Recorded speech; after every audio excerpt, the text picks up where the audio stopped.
저는 늘 이 말씀을 강조합니다.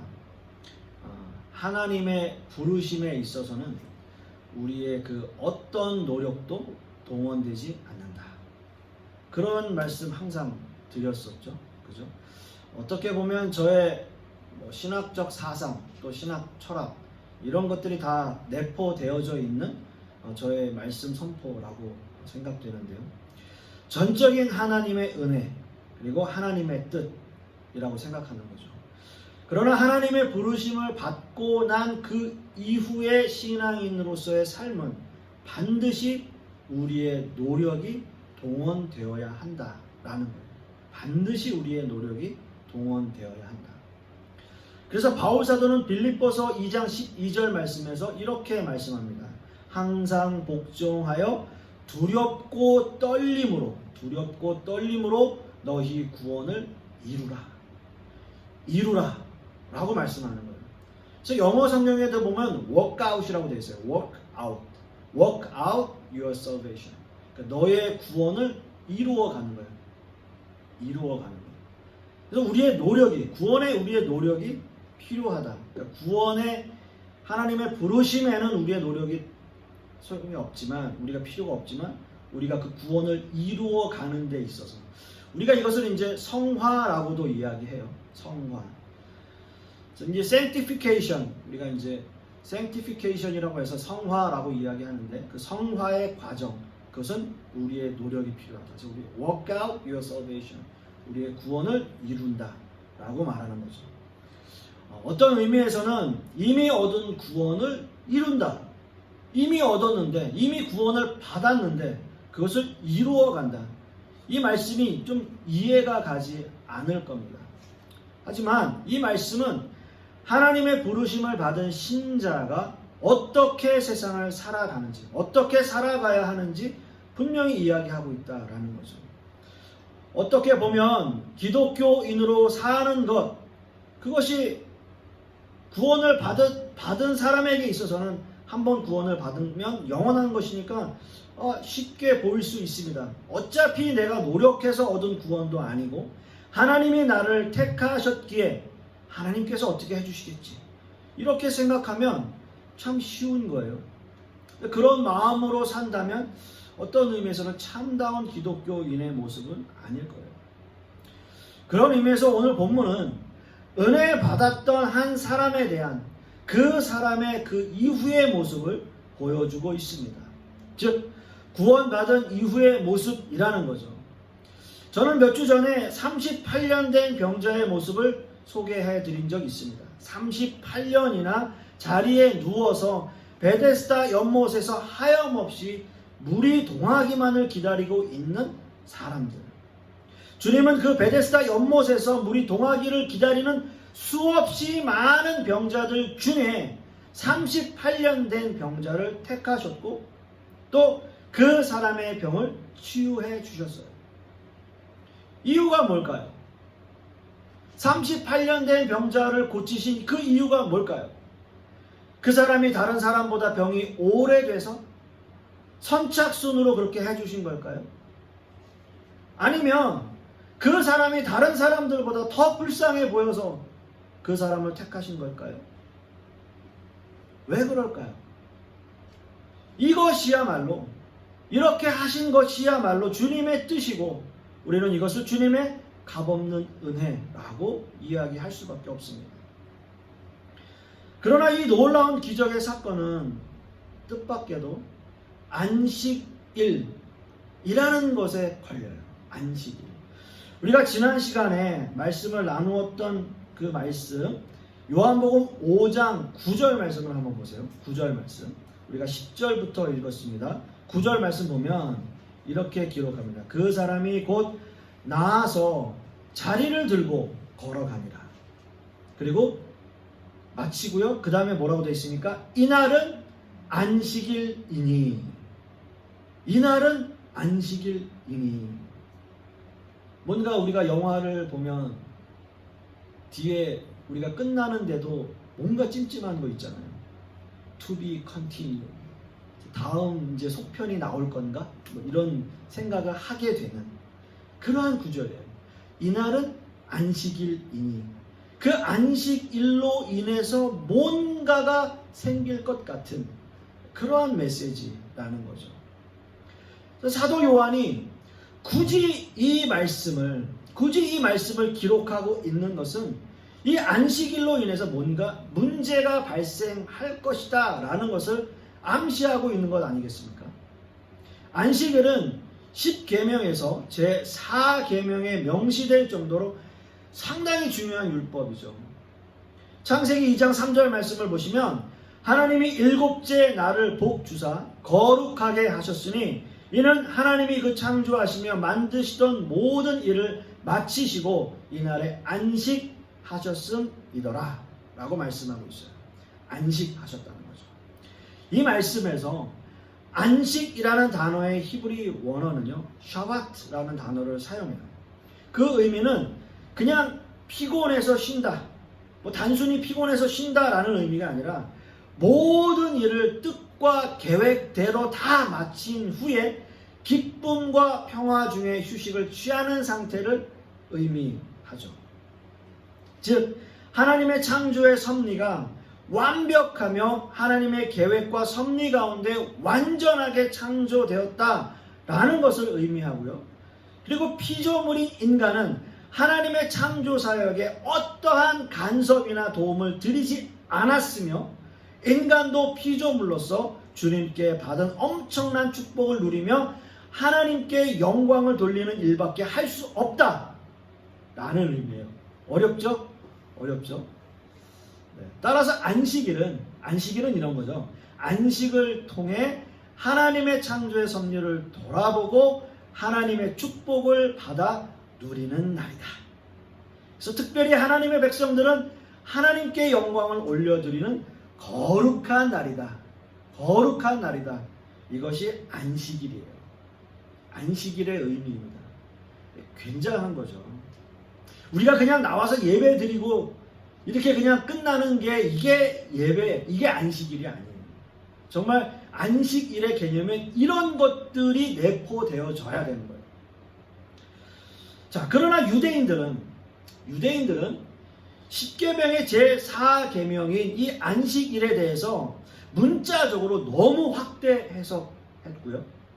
안식일의 근본 정신은 망각하고, 지금 제가 쭉 나열해드린 이러한 내용들은 망각하고 그들의 신앙은 형식주의 그리고 외식주의에 빠져들게 되어버린 거예요.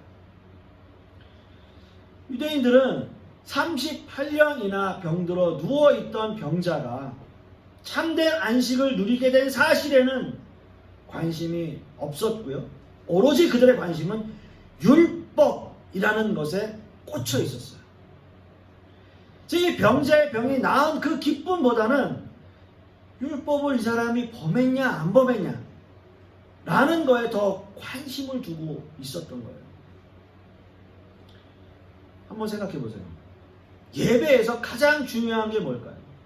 하나님의 말씀이 선포되어지고 하나님의 선포되어진 말씀들을 회중이 받고 그 하나님의 말씀을 받은 청중들은 하나님께 영광을 올려드리는 것. 이게 가장 중요한 거 아니에요, 예배 가운데? 그런데 그 예배에서 그 예배의 찬양이 어땠느니, 그 찬양하는 사람들의 뭐가 어땠느니, 뭐가 좋았고 그 시설이 참 너무 어땠다, 이런 게 중요한 건 아니잖아요.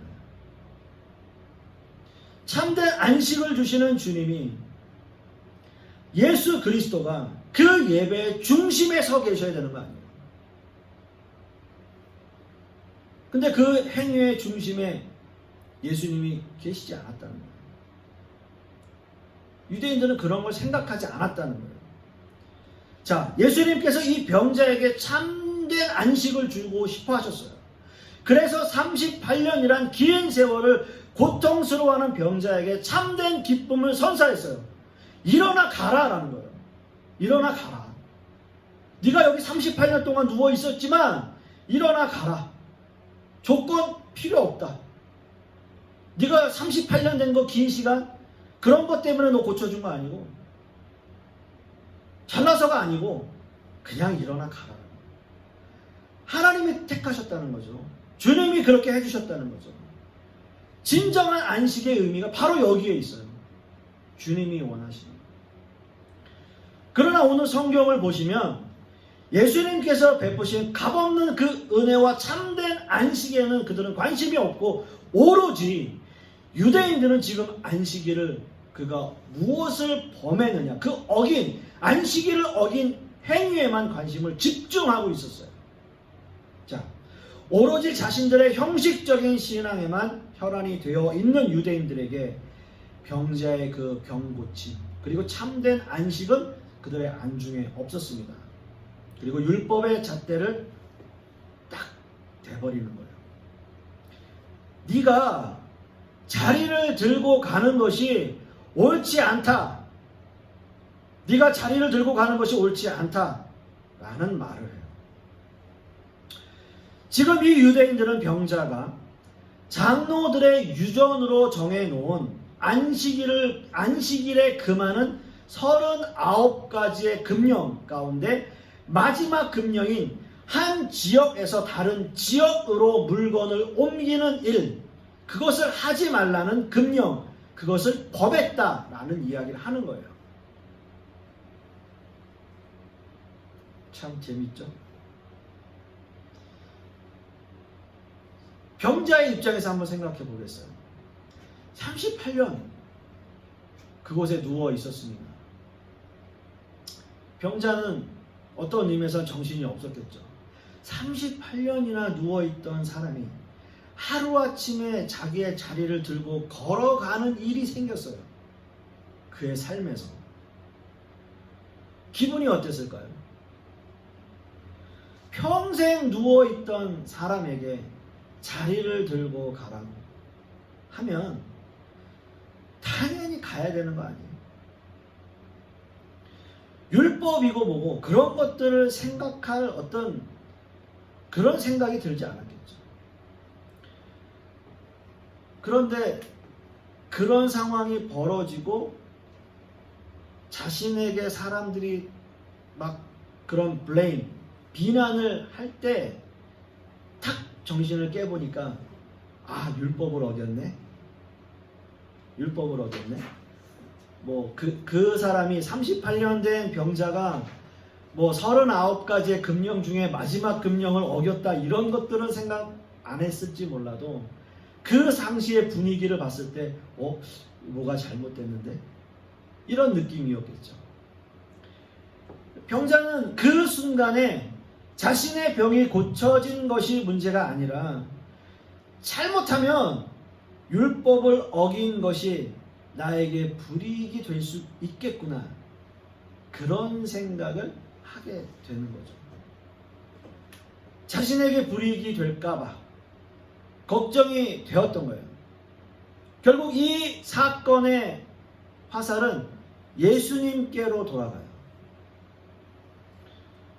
우리 성도 여러분, 이 병자의 모습은 어떤 모습입니까?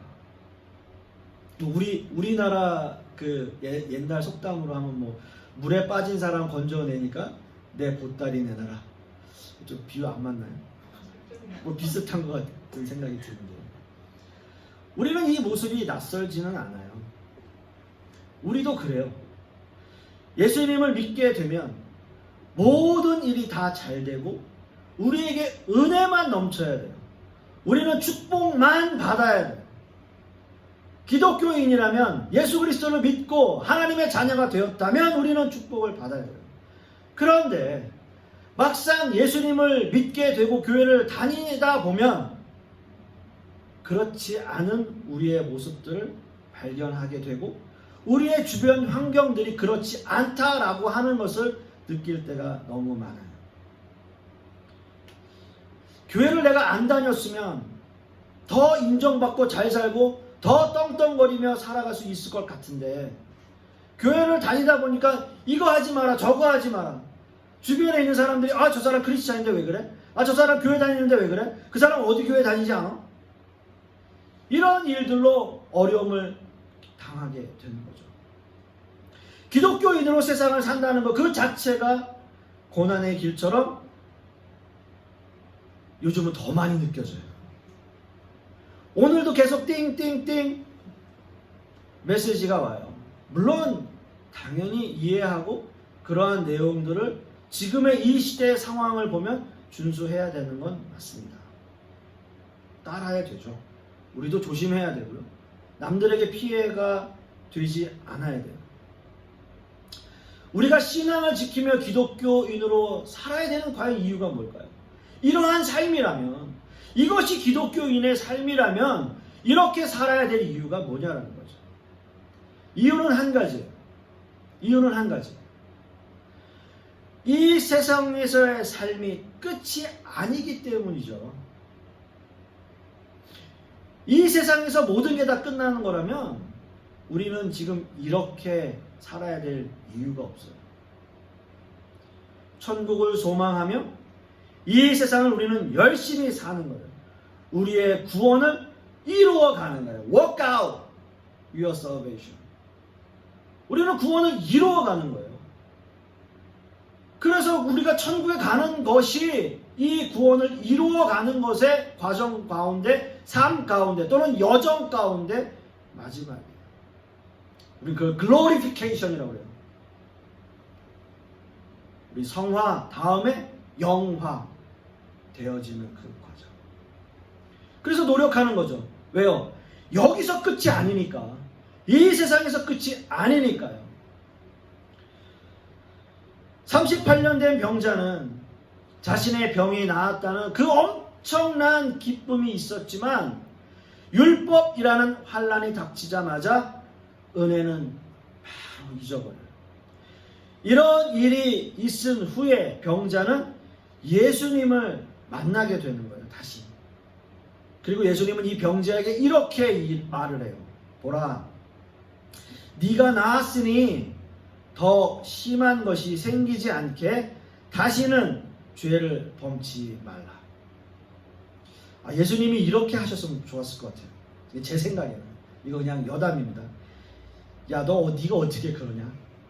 38년이나 누워있던 거 내가 하루아침에 병 낫겠는데 너 배은망덕도 유분수지 막 이러셨으면 좋겠어요. 근데 네가 나았으니까 더 심한 것이 생기지 않게 죄 짓지 마. 이렇게 말씀하신 거예요. 네가 나았으니 라고 하는 이 말씀. 이 병자는 이미 예수님의 말씀으로 이 병에 대해서 완전히 치유함을 받은 거죠. 내가 나았다라고 하는 이 말씀의 시제는 완료형을 쓰고 있어요. 이미 나은 거예요. 이미 나았어요. 완전한 치유를 의미하고 있는 거죠. 그리고 이런 당부를 하시는 거죠. 더 심한 것이 생기지 않게 다시는 죄를 범하지 말라 말씀하십니다. 이 말씀은 죄를 지으면 병이 다시 생길 거다 그런 말 아니고요.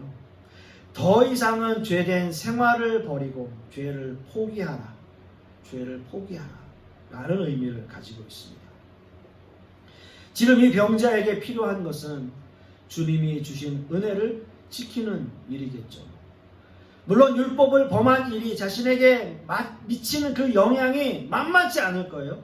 안식일을 범하는 일로 자신에게 어떠한 불이익이 올 수도 있을 겁니다. 알아요. 그러나 주님은 이 병자에게 새로운 생명을 주신 분이에요. 세상에서 죽을 수밖에 없는 존재에서 영원한 구원을 얻은 하나님의 자녀가 되는 기회를 주시고 있는 거예요. 그러나 이 병자는 그 은혜를 지키지 못하고 있어요. 여러분, 요한복음에는요, 예수님이 안식일을 범하는 이 사건, 이런 비슷한 사건이 또 한 번 등장하게 돼요. 날 때부터 앞을 보지 못하는 맹인의 이야기입니다. 아마 9장인가에 나오는 걸 제가 기억하는데, 결국 이 사건에서도 유대인들에게 문제가 돼요. 안식일에 하지 말아야 하는 의료 행위를 행했다라고 하는 거죠. 예수님께서 침 뱉어서 눈에 바르신 그 사건을 이야기하는 겁니다. 그러나 이 맹인이 유대 종교 지도자들에게 대하는 태도는 38년 된 그 병자의 모습과는 완전히 달라요. 이 맹인이었던 사람은 자신이 받은 은혜 때문에 예수님을 오히려 변호해요. 자신이 유대교에서 출교가 된다면 엄청난 불이익이 생겨요. 아예 사회생활 자체를 못해요. 출교가 되면. 그러나 그럼에도 불구하고 그 어떤 사회생활도 할 수 없고 출교라고 하는 것은 곧 사형 언도와도 같은 것임에도 불구하고 자신이 받은 은혜를 지키기 위해서 노력하는 모습을 보이고 있는 거죠. 그 맹인이었던 사람. 38년 된 병자는 지금 소개한 맹인과는 완전히 다른 길을 걸어요. 오늘 읽은 본문 15절과 16절 말씀을 다시 보시면 그 사람이 유대인들에게 가서 자기를 고친 이는 예수라 하니 고발하는 거죠. 그러므로 안식일에 이러한 일을 행하신다 하여 유대인들이 예수를 어떻게 한다고요? 핍박하게 된지라 라고 말씀하고 있어요. 이 병자는 예수님의 이름을 알자마자 유대인들에게 바로 달려갑니다. 자신이 율법을 범한 일이 내 의지가 아니라 그 예수 때문이었다라는 것을 증명하기 위해서 가는 거예요. 결국 이 일은 유대인들이 예수님을 핍박하게 되는 그 명분을 주게 되는 아주 좋은 이유가 되었던 거예요. 예수님을 죽이려고 하는 일에 더 좋은 증거를 가져다 주는 역할을 하게 된 거죠. 예수님께서 값없이 주신 그 은혜는 정말 이 병자에게는 값없는 것이 되어버렸어요. 그렇게 버려졌어요. 병고침을 받은 이 병자는 내가 살고 싶어서 예수님을 죽이는 일에 동참하게 된 거죠. 참 어렵고 난해한 구절이긴 한데요. 이 구절을 인용하게 됩니다. 히브리서 6장 6절 말씀에는 이런 말씀이 있어요. 타락한 자들은 다시 새롭게 하여 회개하게 할 수 없나니 이는 그들이 하나님의 아들을 다시 십자가에 못 박아 드러내놓고 욕되게 함이라. 이 말씀이 있어요. 이 말씀의 전 구절인 5절은 이렇게 시작이 돼요. 하나님의 선한 말씀과 내세의 능력을 맛보고도 라는 말씀. 제가 다시 한번 읽어드릴게요. 5절 6절을 연달아서 읽어드릴게요. 하나님의 선한 말씀과 내세의 능력을 맛보고도 타락한 자들은 다시 새롭게 하여 회개하게 할 수 없나니 이는 그들이 하나님의 아들을 다시 십자가에 못 박아 드러내놓고 욕되게 함이라. 라는 이 말씀이에요. 이 말씀은 사실 지금도 난해하고 의견이 분분한 말씀 중에 한 말씀입니다. 누구도 이 말씀을 이 해석이 옳다라고 이야기할 수 없는 말씀이에요. 너무나 어렵고 난해한 구절이지만 그냥 쉽게 설명드리면 은혜를 받았음에도 불구하고 그 은혜를 지키지 못하는 것은 주님을 다시 십자가에 못 박는 것이다 라는 뜻이죠. 38년 된 병자에게 은혜를 주셨음에도 불구하고 그 은혜를 지키지 못한 병자는 결국 예수님을 십자가에 처형하는데 더 좋은 증거자가 되었다 라고 해석할 수 있겠죠. 사랑하는 성도 여러분, 우리는 주님께 많은 은혜를 받은 사람들입니다. 사실 우리 모두는 세상에서 방황하며 주님을 모르고 그렇게 삶을 살아가던 사람들이에요. 우리는 우리 스스로 주님을 찾거나 만날 수 없는 존재라는 거 늘 제가 말씀을 드립니다. 그런데 우리에게 불현듯 찾아오셔서 그래서 콜링이라고 얘기해요. 부르시는 거죠. 마치 주님이 38년 된 병자에게 불현듯 나타나셔서 네가 낫고자 하느냐? 라고 물으신 것처럼 말씀만으로 고치시고 그 병자에게 새로운 삶을 주신 것처럼 우리에게 아무런 조건 없이 찾아오셔서 우리를 하나님의 자녀 삼아 주시는 거예요. 그런 의미에서 우리의 삶은 은혜 받은 것을 정말 굳건하게 지키는 삶의 모습이어야 될 거예요. 우리의 구원을 이루어가는 신자들. Work out your salvation. 그러나 우리는 과연 어떤 삶을 살아가고 있습니까? 어떤 기독교인의 모습으로, 어떤 크리스찬의 모습으로 살아가고 있습니까? 많은 사람들이 주일에 교회를 가지만 정말 진정으로 은혜 받고 그 말씀에 정말 하나님의 말씀이 우리 그 마음밭에 새겨져서 그 은혜에 감사하고 그 마음으로 또 한 주간을 살아가기 위해 노력하고 그 은혜를 지키기 위해서 주일을 섬기고 있는지, 우리는 주님께 한없는 은혜를 받은 사람들이고 그 복을 셀 수도 없이 많이 받았음에도 불구하고 과연 우리의 모습은 어떤 모습으로 살아가고 있는지. 세상에 불어닥치는 조그만 시련에도 우리는 낙심하게 되잖아요. 언제 그런 은혜를 받았던가 생각할 때도 있지 않습니까? 우리가 기독교인으로 이 세상을 살아가는 것, 어떻게 살아가야 할지 우리는 참 고민하면서 하나님께서 원하시는 모습의 크리스찬으로 살아가기 위해 고민하는 모습으로 살아가야 할 것입니다. 사랑하는 성도 여러분, 예수님께서 이 땅에 오신 목적이 무엇일까요? 예수님이 왜 이 땅에 오셔서 많은 병자를 고쳐주시고 귀신을 쫓아내고 가난한 사람들을 도와주고 왜 이런 일들을 예수님께서 하셨을까요? 예수님이 이 땅에 오신 목적은 바로 믿는 자들 구원하시기 위해서, 하나님의 백성들 구원하시기 위해서. 예수님이 이 땅에 오신 목적, 바로 믿는 자들을 구원하시기 위해서인데요. 요한복음 6장 38절 39절 말씀을 보시면, 내가 하늘에서 내려온 것은 내 뜻을 행하려 함이 아니요 나를 보내신 이의 뜻을 행하려 함이니라. 나를 보내신 이의 뜻은 내게 주신 자 중에 내가 하나도 잃어버리지 아니하고 마지막 날에 다시 살리는 이것입니다. 이게 예수님의 사명이에요. 예수님의 뜻이에요. 이 땅에 오신 목적이에요. 예수님이 이 땅에 오신 목적은 바로 이겁니다. 믿는 자들 하나도 빠짐없이 구원하시는 거예요. 주님은 반드시 모든 믿는 자들을 구원하실 것입니다. 주님이 계획하신 이 일은 결코 변경되거나 취소되어지지 않습니다. 바울 사도는 로마서의 말씀에서도 이렇게 고백해요. 로마서 10장 13절 말씀에 누구든지 주의 이름을 부르는 자는 구원을 얻으리라. 누구든지